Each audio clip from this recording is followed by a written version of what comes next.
The following episode includes discussions of child sex trafficking, sexual assault, and potential suicide. Listener discretion is advised. If any of the contents of this episode raise concerns for you, then please reach out to Lifeline on 13 11 14. It was a still summer morning on August the 10th, 2019, when a prison officer checked on inmate 763-18054. This prisoner was known to hate his cell at the Metropolitan Correctional Centre. It was cramped and cold, as well as infested with vermin. He wasn't bathing and was sleeping on the floor of his cell instead of his bed. At 6:30 a.m, the officer opened the cell door to find the inmate, 66 years old, unresponsive. Staff administered CPR on the man, but an hour later he was pronounced dead. By then, the news had already leaked. Jeffrey Epstein, a financier and convicted sex offender, had died by suicide. But ever since, a cloud of doubt has surrounded Epstein's death. Bizarre coincidences emerged, a trail of bad luck that meant cameras weren't working and guards weren't checking in on him. There were injuries that posed even more questions. Did Epstein die by suicide, or was he murdered? And what did Epstein do during his life that made him so dangerous to some of the most powerful men in the world?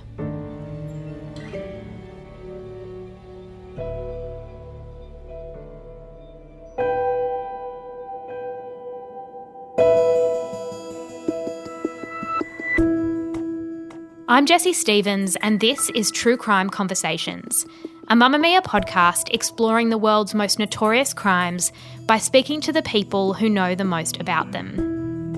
In this episode, we're speaking with journalist and investigative reporter Diane Dimond about the case of Jeffrey Epstein, a financier of global influence and a child sex trafficker. Epstein was found dead in his jail cell on August 10th, 2019. Immediately, suspicions arose around his death. Here was a man in possession of a vast catalogue of damning secrets and well-known dealings with some of the most powerful people in the world. A man who was now in the hands of law enforcement with all of those secrets at his disposal. And then he died.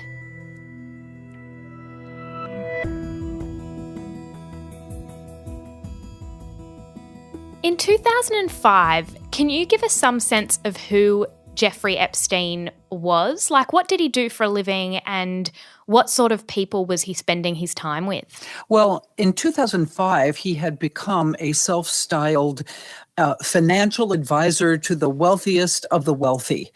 He liked to advertise that he only took clients that had $1 billion, that's with a B, $1 billion or more to invest.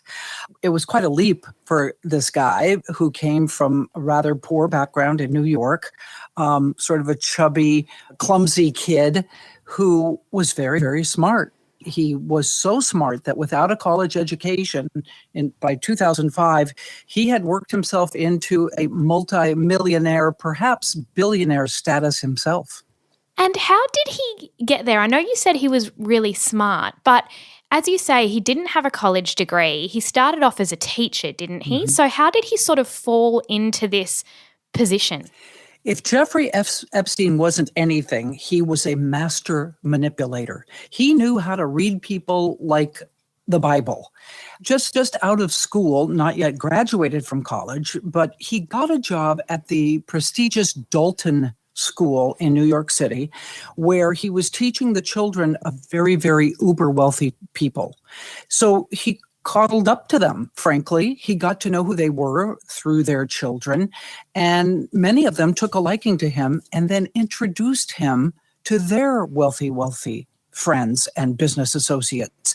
And he learned early how to manipulate and ingratiate himself into the high society that he wanted to be a member of. And speaking of that high society, I'm interested in his relationship with a woman named Ghislaine Maxwell, who he's become sort of synonymous with. How did he meet her and what was the nature of their relationship? Well, Ghislaine Maxwell was the daughter of a wealthy man in England who owned a media empire who died. And when he died, an investigation began into his finances, and it turned out that he was robbing his employees' pension funds, and the family suddenly went from very wealthy to not wealthy at all. And Ghislaine Maxwell, his daughter, his favorite daughter, decided, I'm getting out of London, where this scandal, they weren't sure if her father committed suicide or if he was murdered or if he had been an operative for the Israeli government. I mean, there were all these tales floating around. And she said, I'm going to escape to America. And she did. And she ingratiated herself into the top level of New York society, where she met one Mr. Jeffrey Epstein. Now, this was like yin and yang meeting, Jessie. These two just fit together. Their aspiration, their goal, their manipulations of people just fit together perfectly. And they soon became a romantic item. And were they romantic? Was their relationship romantic for a long period? Because I believe they met in the 90s, but they had this long friendship, and sometimes he referred to it as she's one of my best friends, and other times it did appear like it was more like almost an old married couple. What was the nature of their relationship long term? Well, that's a great question. Everyone in high society in New York decided that they were a couple, but Ghislaine had a lot of girlfriends and she talked a lot. And she allowed she told them flat out, Jeffrey has an insatiable sexual appetite. I cannot possibly satisfy him. So I bring in, this is a quote from someone you'll see on the program. She told her friend that I bring in other young girls to help him out. So right there, she is admitting that she is a procurer of other women for her boyfriend or her employer or her best friend or however their relationship was defined. It's really only known to them. A longtime friend of convicted pedophile Jeffrey Epstein is now under investigation from one of the world's most powerful law enforcement agencies. The FBI will probe allegations Ghislaine Maxwell recruited underage girls for the billionaire, and that could increase calls for Prince Andrew to testify.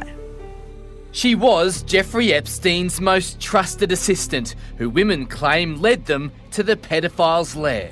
She said, I've got a person that I know who's actually looking for a traveling masseuse. Ghislaine Maxwell and others now in the sights of the FBI to determine if they were accomplices for Jeffrey Epstein. Some accusers are already on the record, including Australian mum Virginia Gouffre, who says Maxwell introduced her to the now deceased billionaire. So you were abused by both of them in your very first encounter? Yeah, both of them. I was abused by Ghislaine and Epstein.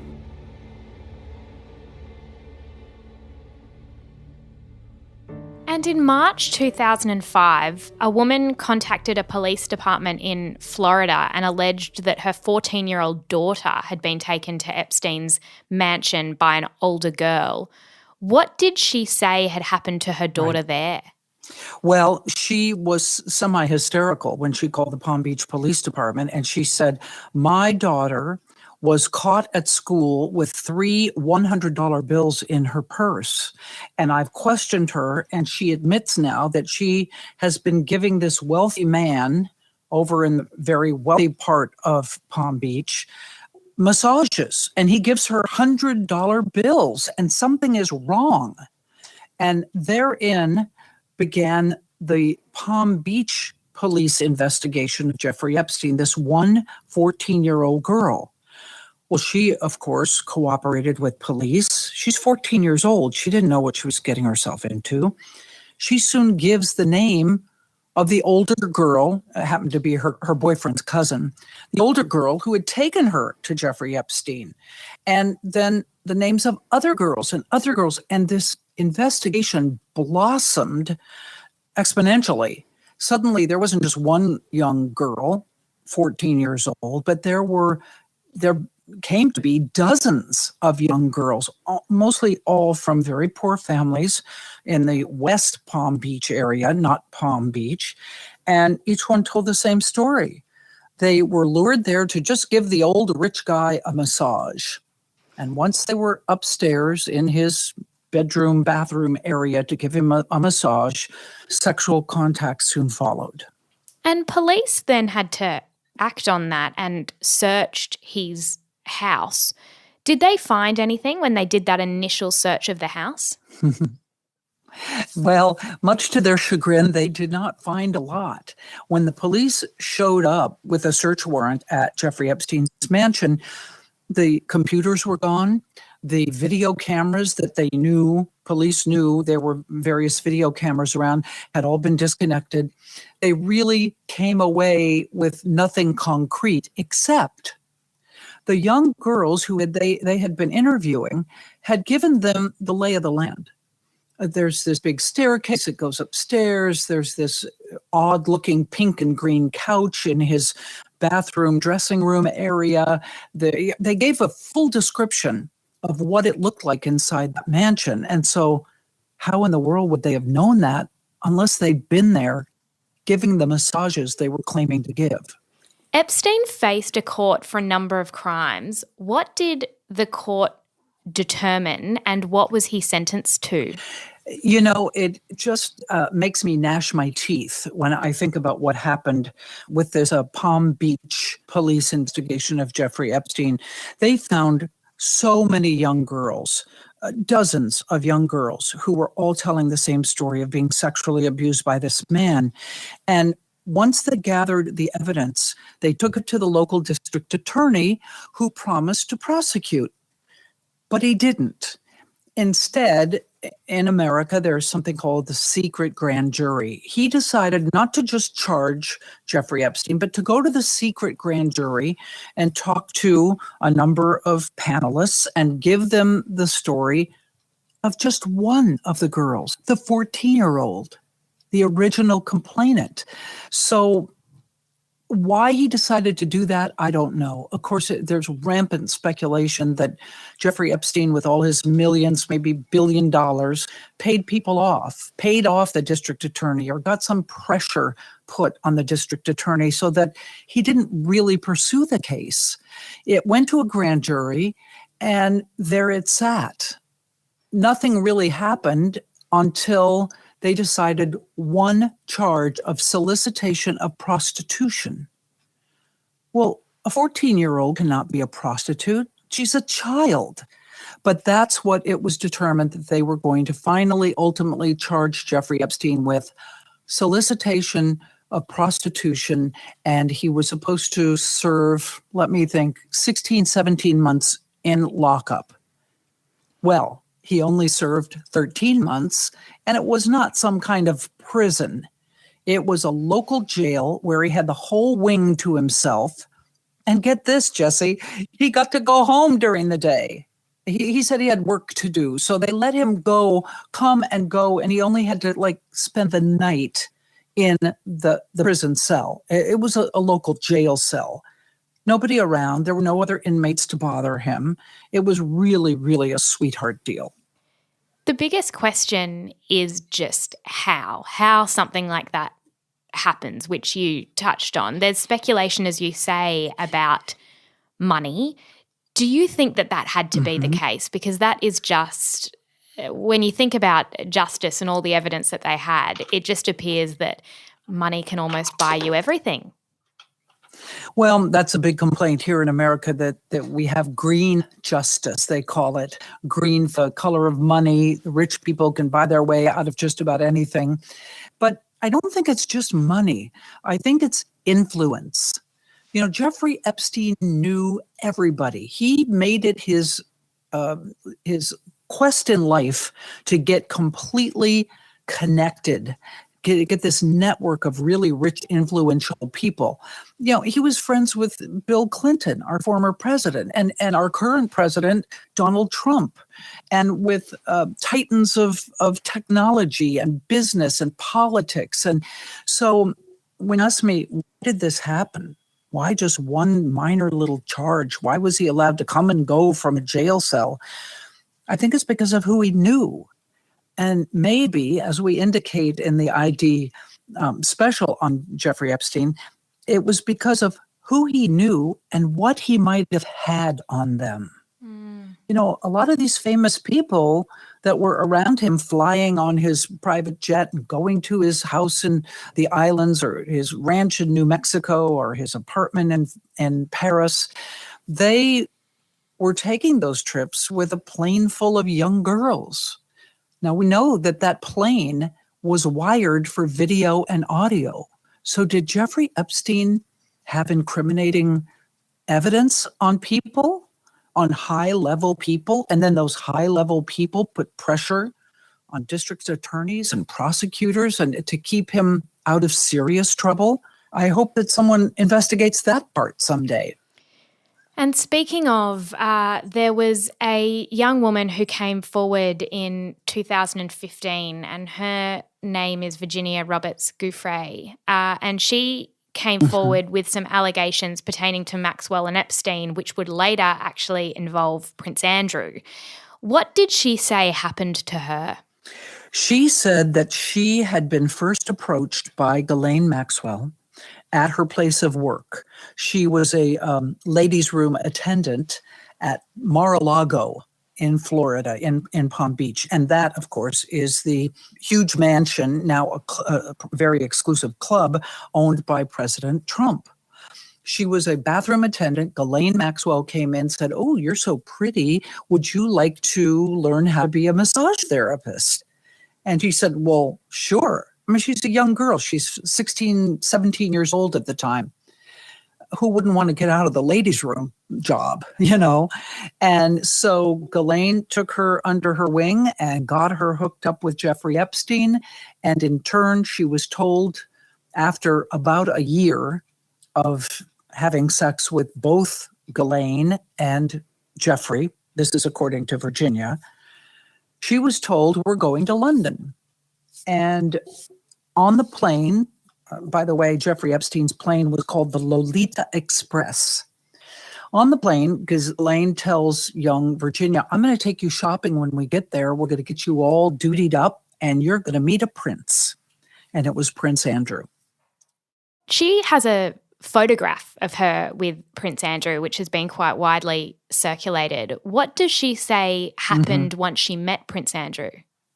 Well, she says, Virginia Giuffre says in no uncertain terms that she was told, and I think I'm quoting her just about verbatim here, "What you do for Jeffrey, you now need to do for the prince." In other words, go out on the town with him, have a good time, and then have sex with him at the end of the evening, which she says she did. Now, as everyone who's paid attention to this knows, the prince completely denies this. He doesn't remember meeting this young girl. Well, there's a picture there. Yes, well, I meet a lot of people. And he just sort of stonewalls the whole idea that he had sex with this underage girl. Is it possible that you met Virginia Roberts, dined with her, danced with her in Tramp, had sex with her on another date? No. Do you remember meeting her at all? No. Do you know you didn't meet her, or do you just not remember meeting her? No, I don't know if I've met her, but no, I have no recollection of meeting her. Because she was very specific. She described the dance that you had together in Tramp. She described meeting you. She was a 17-year-old girl meeting a senior member of the royal family. Never happened. She provided a photo of the two of you together. Yes. Your arm was around her waist. Yes. You've seen the photo? I've seen the photograph. How do you explain that? I can't. Because I have absolutely no memory of that photograph ever being taken. Do you recognise yourself in the photo? Yeah, it's pretty difficult not to recognise yourself. Your friend suggested that the photo is fake. I think it's, from the investigations that we've done, you can't prove whether or not that photograph is faked or not, because it is a photograph of a photograph of a photograph. So it's very difficult to be able to prove it. But I don't remember that photograph ever being taken. But it's possible that it was you with your arm around that's her me, waist. but whether that's my hand or whether that's the position, I have simply no recollection of a photograph ever being taken. Now, at this point, Epstein, of course, has served some time, although not as an ordinary person might. But is it fair to say that his powerful friends knew what he had done and that they kind of knew what circle he was operating in? Like, would it have been fairly impossible for them not to know that he had been charged with a sex crime? If Prince Andrew did not know that Jeffrey Epstein had spent 13 months, a 13-month sentence for sex with an underage girl, then he was a moron, because the whole world knew it. Everybody knew it. His high-powered attorney, Dershowitz, knew it. Bill Clinton knew it. Donald Trump knew it. The whole world knew where Jeffrey Epstein had gone for 13 months. And I think this is one thing that caused such consternation at the Royal Palace in London. You know, Andrew, what were you doing with a convicted pedophile? Well, I'm saying pedophile. At that point, he was just a convicted of hiring a prostitute. Hello, 14-year-old prostitute. But it's not the association that one would think a member of the royal family would be doing, let alone high-powered attorneys like Alan Dershowitz, Ken Starr. Ken Starr, by the way, was the prosecutor who did the impeachment against Bill Clinton for the Monica Lewinsky scandal. So everyone knew what Jeffrey Epstein was and what he had done. But that didn't stop Jeffrey Epstein. He used his money and his power and his connections to build himself back into society. And Ghislaine Maxwell helped him every single day to get back into polite society. And they accepted him. Remarkable. And with the Lolita Express, I believe that there are records to show who went on that plane. And there are a number of famous names. You've alluded to a few of them. Who else is being accused of having a relationship like that with Epstein? Well, one of the names that comes to mind immediately is Bill Gates. Now, Bill Gates says, oh, no, not at all. I wasn't really friends with him. But there his name is on the flight logs, along with a multitude of young girls. Alan Dershowitz, who is a famous attorney in America. Ken Starr, as I said. Bill Clinton took a trip. Actually, Jeffrey Epstein said, oh, you're going to Africa? I'll take you to Africa. And on board were several young girls. Now, you know, these are powerful men. These are rich men. These are very connected men. And many of them have daughters or have children themselves. You got to know what a 14-year-old girl looks like, even if she's wearing a lot of makeup, or a 15 or a 16-year-old. And when you hung around with Jeffrey Epstein, you had to ask yourself, who are all these young girls? What is he doing? Was he offering them to these men? What was happening on that airplane that the audio and video cameras were capturing? And what did he do with all of that material? Did he use it to extort people, blackmail people? Again, I don't know that we'll ever know the truth unless Ghislaine Maxwell suddenly starts talking. And just to confirm, that plane was always called the Lolita Express, wasn't it? Because Lolita that's very loaded with allusions to, of course, the book about the older man who's in a relationship with a young woman. So that's quite obvious, I would think, that what he's getting at there. It was named the Lolita Express for a reason, Jessie. If you remember the book, it was an older professor having sex with a young student. And after all, wasn't that exactly what Jeffrey Epstein was accused of doing? Shantae Davies takes us inside the secret world of the Lolita Express. On almost every trip that I did go on, there were young girls around. Shantae worked as a masseuse, but says she never had sex with Epstein. Did you ever think that maybe more was going on than simple massages? Looking back, of course. Was there a bed on the airplane? Actually, yes, there was, yeah. When you look back, are there red flags that you should have seen at the time? Definitely, yeah. Why fly anyone out to be a masseuse when there's plenty of masseuses in the same city that you're in? To have to deal with that and then on top of it defend my character, I'll have children one day, you know, and more than anything, I just felt stupid. Yeah, I felt duped. And in July 2019, and this is when it sort of really hit the mainstream press all over the world, Epstein was arrested for a second time and police raided his house again. Did they manage to find anything particularly damning in that second raid? Oh, yes. Oh, yes, indeed. And I'll just give you a very quick backstory. President Trump has taken office. He names a labor secretary named Alexander Acosta. And there is a reporter, and Acosta had come from Florida. He had been a U.S. attorney. He could have pursued Jeffrey Epstein. He knew all about the case, but he didn't do it. So when Acosta is named as the U.S. Labor Department secretary, there's a reporter in Miami at the main newspaper there who she scratches her head and says, wait a minute, let me look into this. Whatever happened? Why didn't he go after Jeffrey Epstein? And she starts digging and digging and digging, and she gets the entire police report from some source from the Palm Beach Police Department. She finds names, dozens of names of girls. She then digs and finds more names of girls. So now they have a reason. The FBI moves in. They have a reason to search Jeffrey Epstein's house and to arrest him when he comes back from a trip to Paris. When they go into the house, they find all sorts of pictures of nude, very young girls. They find a safe that they open up, which is full of loose diamonds. If you're ever on the run, loose diamonds is the currency that you need to have, unless you have gold coins. He had a pouch full of loose diamonds, and he also had a passport with a fake name on it with his picture.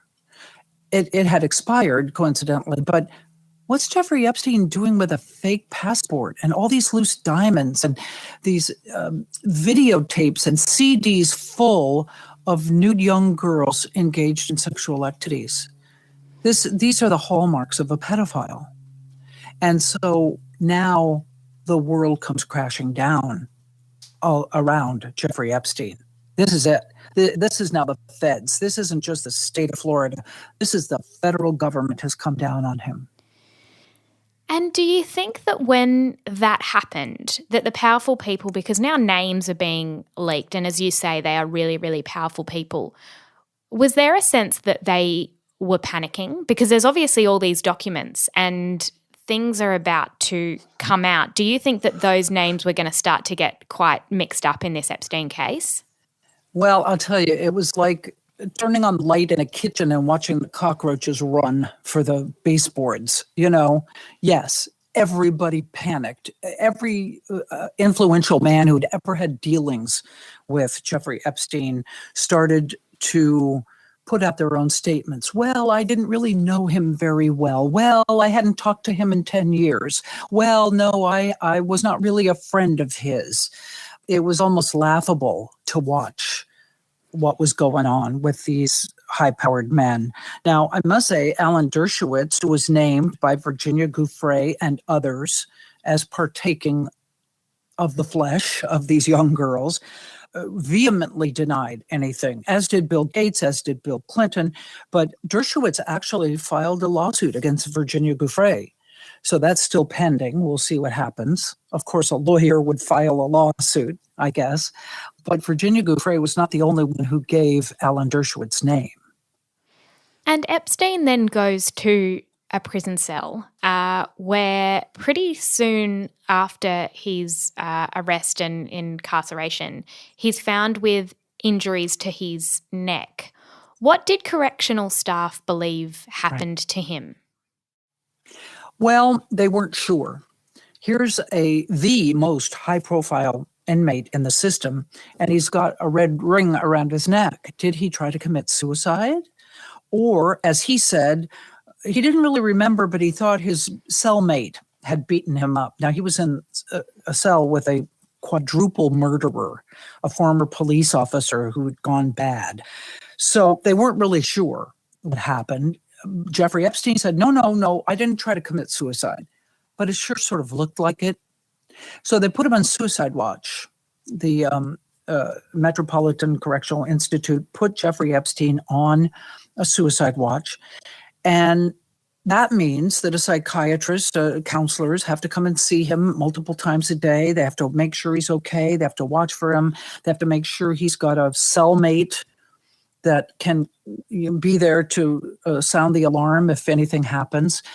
They took the quadruple murderer out. And for some reason, they never put another cellmate back in with Jeffrey Epstein. So he had no watcher. He had no minder. And it didn't take long before it happened again.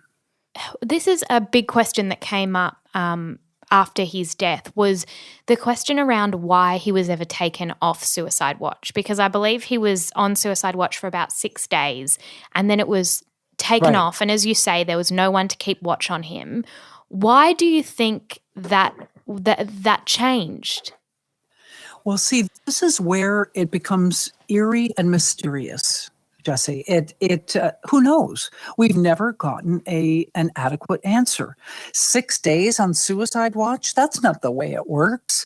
It usually lasts for a month or 6 weeks or 2 months, depending on the behavior of the inmate. But after 6 days, they pulled that safeguard for him. And so there were no more daily visits with therapists and psychiatrists, and there was no cellmate there to watch for him. There were so many strange things that began to happen at this time, Jessie. And we go through it on the program. Who killed Jeffrey Epstein? Was it Jeffrey Epstein? Or did the prison help him kill himself? For some strange reason, there were 10 sets of sheets in his cell. Now, who needs 10 sets of sheets? But they're rippable and they are made into a noose very easily. He had 2 sleep apnea machines in his cell with long extension cords. Well, what do you think you can strangle yourself with? A long extension cord. So these are things that you would not allow in a cell ever, but especially not with a man who's just come off a suicide watch. So you've hit the nail on the head, Jessie. This is where this weird set of circumstances begins that no one has adequately explained. And a number of other really strange things happened on the night that Epstein died, including the guards who were meant to check on him. What happened there? Because there's been an investigation done and there's some very strange behavior there. Right. Well, of course, the first thing you want to do to check on why your most famous prisoner has died is to look at the guards. What did they know? What did they see? What did they put in the logbooks? They're supposed to look at him, eyeball him every 30 minutes. And you want to look at the surveillance camera video out in the hall. They're not allowed to have a camera inside the cell. That would be a breach of, privacy. But what did the cameras outside show? Well, let's start with the cameras. They malfunctioned. How common is that for a camera not to work? Like, is that very strange for a camera to just malfunction and all of that data's gone? It's very strange. Now, they were able to get a little bit of data, but it was unusable. It was garbled video. But it's very strange. And what were the guards doing? Well, a check of their computers and a check of their logs showed nothing. They weren't checking on him. They were not. They were putting falsified log notations down saying that they had, but they hadn't. They were surfing the internet and doing some shopping. And then, frankly, they fell asleep. It's overnight. They've been working double shifts because they were down on staff.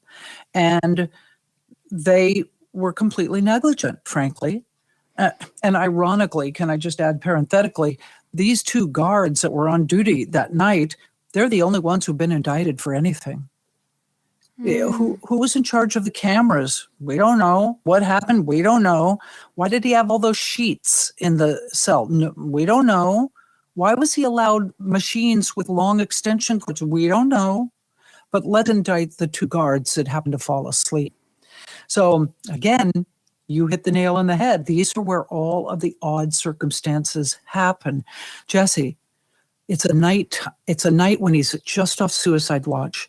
His cellmate's taken away. The guards don't check on him, and the cameras don't work. And this is the night he decides to commit suicide? Did somebody help him?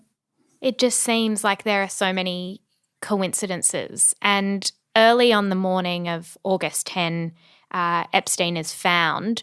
What do police, when they do find him, what do they initially believe has happened? Well, right away, they suspect it's suicide. Now, of course, no one's going to come right out and say that. There's got to be an autopsy. There's got to be a police investigation. But the whispers were downtown New York, he committed suicide. He finally was successful in taking his own life because his whole world was crashing around him. But there is a discrepancy there.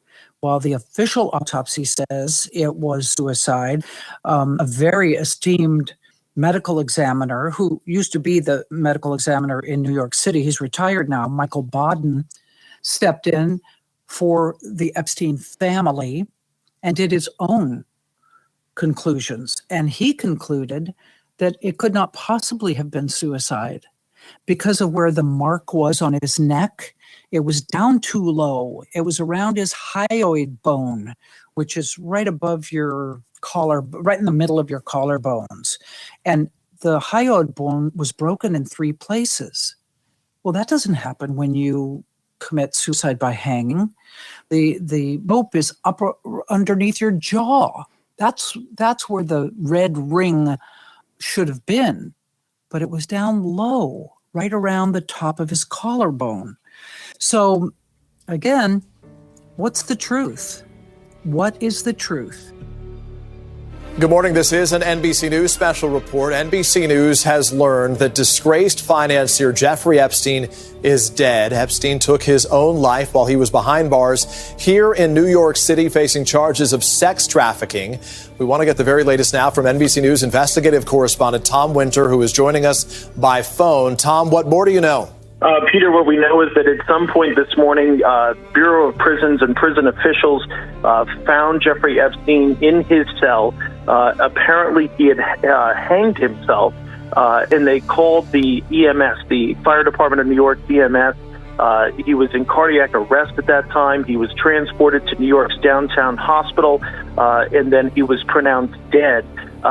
It's a stunning turn. Obviously, several weeks ago, NBC News and several other outlets reported that Epstein may have made some sort of an attempt on his life, although officials at the time and later upon investigating it were wondering if it was more of an effort to get attention or perhaps to get better conditions for himself. Obviously, that has radically changed with this news. It comes following a day where more documents were unsealed in a civil proceeding in New York, painting an even clearer picture of what some of his victims allege and what they said. I'm interested in the files because this was a question that came up afterwards, is that there are all these potential files on people who travelled in the Lolita Express or were in his home, potential video material. Do we know where they currently are? Does Maxwell have them? Are they in his home? Have the police ever uncovered them? Well, yes. The police went into his New York City mansion, which was his main residence, really. He had all these other homes around the world, but his main residence was his $70 million mansion in Manhattan. And they confiscated almost everything. They took everything out of his office. They took everything out of the safe. They took the photographs of the girls and the CDs. And where those filed, I would imagine they're with the authorities still. So is it possible that the authorities know or have information on the likes of, say, Prince Andrew or Bill Clinton or all these names who have come up? Is it possible that there's going to be, cases brought forward about them? Will other shoes drop is what you're asking me. Well, they've been after Prince Andrew to speak to them. The FBI wants to speak to him. And he said that he would. He said he would cooperate, but he never has. So I don't know. I would like to think, Jessie, that every single person who facilitated Jeffrey Epstein's sick ways with young girls would be brought to justice. You know, I've done a lot of work on the Michael Jackson case, for example, and there I wrote a book about that, my years-long investigations into him. And it's always struck me that the people around offenders stay quiet. If they're rich and they're famous and they figure, well, nobody's going to believe me, so they're going to believe the rich guy, and they don't go to the police and they don't tell anybody. And so I guess my bottom line, my point here is, without witnesses, someone's name in a plain logbook is not enough to bring a case. However, if Jeffrey Epstein kept video and audio of men on the Lolita Express or in bedrooms at his homes in Paris and New Mexico and New York having sex with underage girls, I think it would behoove the federal government to bring cases against these men. Who cares how rich and famous they are? We've seen a lot of rich and famous men fall for less, actually, recently. I mean, I'm thinking of Bill Cosby. I'm thinking of Harvey Weinstein. I'm thinking of, lots of people. Will it ever happen? Oh, Jessie, I'm going to hold my breath. The rich and famous and the connected have a way of keeping themselves protected, unfortunately. In your investigation and in your sort of looking at this case, who do you think would be the key people motivated to get rid of Jeffrey Epstein? If this was not an act of suicide, but perhaps a cover-up of sorts, which is a theory that's quite widespread, who do you think had the greatest motivation for him to go away? Oh, gosh, that's a good question. And my first response, I want to say all of them. All of them. We haven't talked about a man named Leslie Wexner yet. We do go into him in depth in our 3-part special. You'll see all about him. He was a very wealthy man. He's the one who really projected Epstein into the stratosphere in terms of wealth. Leslie Wexner may have had a lot riding on it, frankly. At one point, Jeffrey Epstein was controlling every bit of his billion-dollar fortune. And all of a sudden, Leslie Wexner gave him the $70 million brownstone mansion in Manhattan for $1. Why would he give a $70 million mansion away? Did Epstein have something on Wexner? Did he have something on Bill Clinton or Donald Trump or Bill Gates or Alan Dershowitz or, these are mysteries surrounding this that I hope I live long enough to unravel, frankly. One of the most fascinating things I think we've uncovered at Investigation Discovery was a woman named Maria Farmer. And she is such an interesting person. She was an artist who met Jeffrey Epstein when she was very young, and he bought one of her paintings and then, to flash forward, sexually abused her and her 15-year-old sister. She went to authorities in 1996. She tried to file a police report in New York City against him. This is the first on-the-record complaint we have against Jeffrey Epstein. So he'd been getting away with this for a long, long time. And why did police not charge him, or what ended up happening to her case all the way back then? It just died on the vine. And again, it makes me gnash my teeth, because here is a man that she gave them evidence of her own abuse, escape from Jeffrey and Ghislaine Maxwell's clutches, and brought her young sister in to also complain. This was back in 1996. Well, you'll hear Maria Farmer talk to the audience on our special. It ruined her life. It absolutely ruined her life, because somehow, some way, the police never followed up on her complaint. Because I believe Farmer is the one as well who says that she saw almost a media room where they were recording inside bedrooms and bathrooms and all throughout the house, which again, suggests that Jeffrey Epstein would have had a lot of stuff, a lot of material on anyone who entered his home.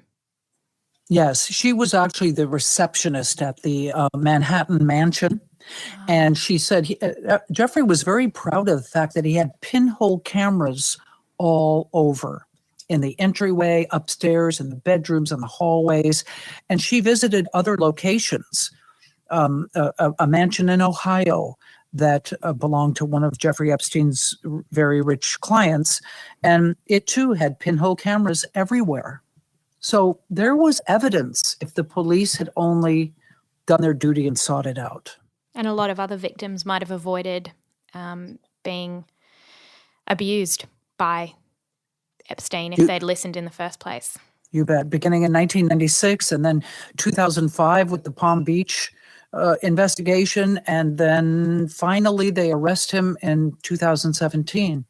And a very interesting fact, he was arrested at an airport coming back from Paris, at a small little airport. And he wasn't arrested by the FBI Child Exploitation Unit. He was arrested by the FBI Government Corruption Unit. So what was that all about? Was Jeffrey Epstein avoiding arrest and charges all these years because he was a government informant of some kind? Was he telling the government about the corrupt deeds he knew that some of his famous friends were doing? It's just another one of those mysteries. Absolutely. My final question, I suppose, is about what you think and your own conclusions from all the research you've done. Do you think that Jeffrey Epstein took his own life? Oh boy, I think there are three possibilities. He either killed himself or someone was paid off and the guards were paid off and the cameras were deliberately shut off in the hallway of the prison and he was murdered.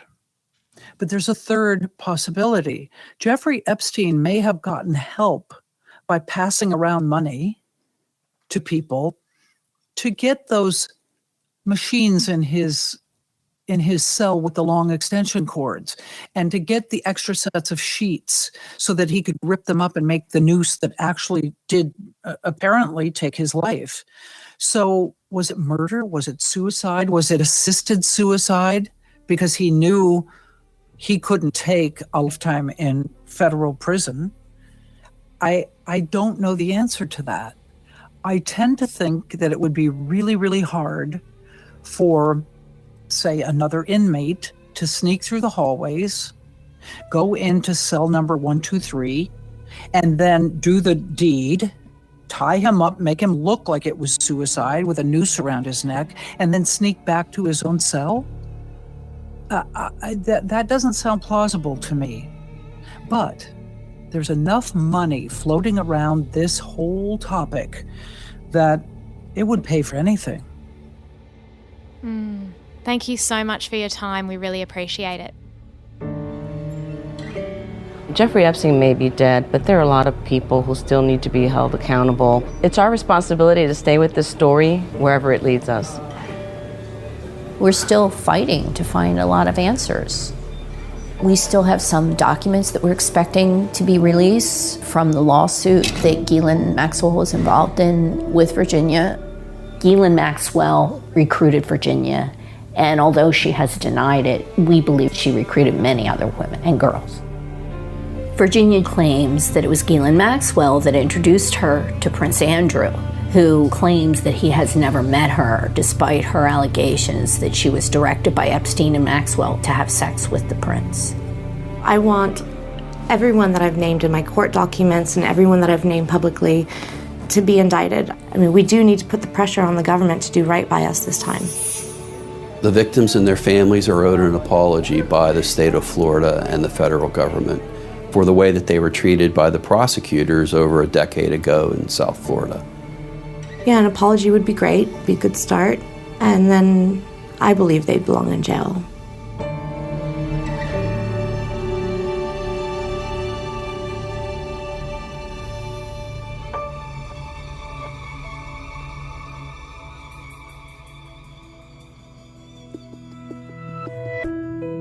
Who Killed Jeffrey Epstein is an investigation discovery documentary, available for viewing through Foxtel in Australia and via the ID streaming platforms internationally.